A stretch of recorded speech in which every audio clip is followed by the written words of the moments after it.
I learned that my best friend put all her other bridesmaids in the luxury suites next to her room except me and treated me horribly during her wedding, so I am putting our friendship to an end. My friend and I, let's call her V, were best friends for years and were inseparable. We celebrated each other's major milestones, were there for each other during hard times, and always had so much fun together. She then met a great guy, who was kind, had a great sense of humor, and got along great with my boyfriend. So I was so excited when I got engaged, and then V got engaged 6 months later. My wedding was in July, and V's was scheduled for 3 months later in October. I knew we were really close, but I was still surprised when she asked me to be her maid of honor because I knew she had a sister she was close with. Regardless, I was really touched and accepted. Immediately I went ahead and started planning V's bridal shower. I had found a personal chef who agreed to come to my home and cook a custom menu with her favorite foods for her and her guests. He even agreed to go to the Cape to pick up fresh oysters on the morning of, which were her absolute favorite. I picked out the color scheme of the decor and planned out the floral arrangements. It was going to be gorgeous and was also going to cost me about $1,000. During this time, I kept contacting V to let her know how the planning was going. Once the chef had agreed to do the event,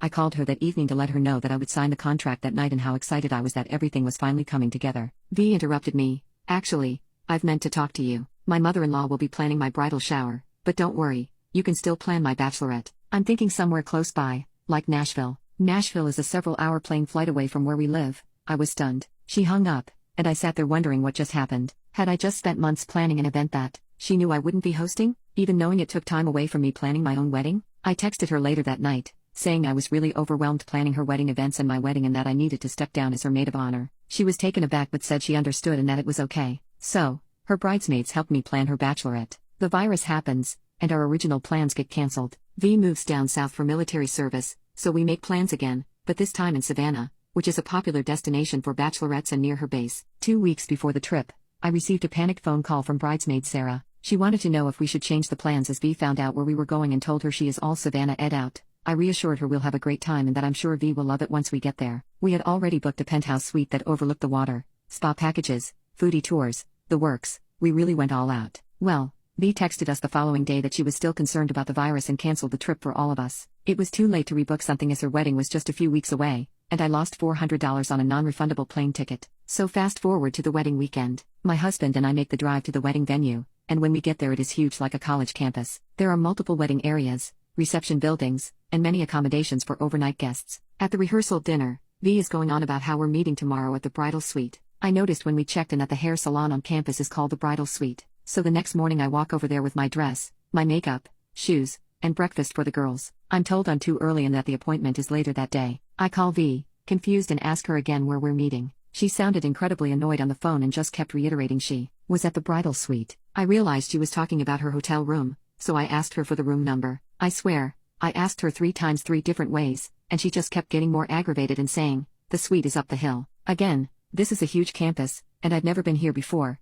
so I have no idea where up the hill is. Also, mind you, this campus is on a mountainside, so that everything could be construed as up the hill. Finally, after asking for the 3rd time, she gave me the room number. I literally walked back to my hotel room, sat down on the bed, and cried. All of the other bridesmaids were in the luxury suites next to her room except me. I was placed in the main building, halfway across the campus, so the other girls just had to get up and take a few steps to go next door while I had a 15-minute walk. I had to collect myself, convince myself that she was just stressed out and that her attitude was only temporary, and then go to the front desk to ask for directions. When I arrive at the room, bridesmaid Sarah and my best friend are icy. I apologized and offered them the breakfast I had brought. They eat it and don't even thank me. V then leaves for her hair and makeup appointment at the salon. I do my own makeup, as V said we weren't having makeup done, and V texts me to come to the salon for my hair appointment. When I arrive, however, V demands I get my makeup done, too. I literally explain I've already done my makeup and ask her if I have to. I already had on winged eyeliner, mascara, foundation,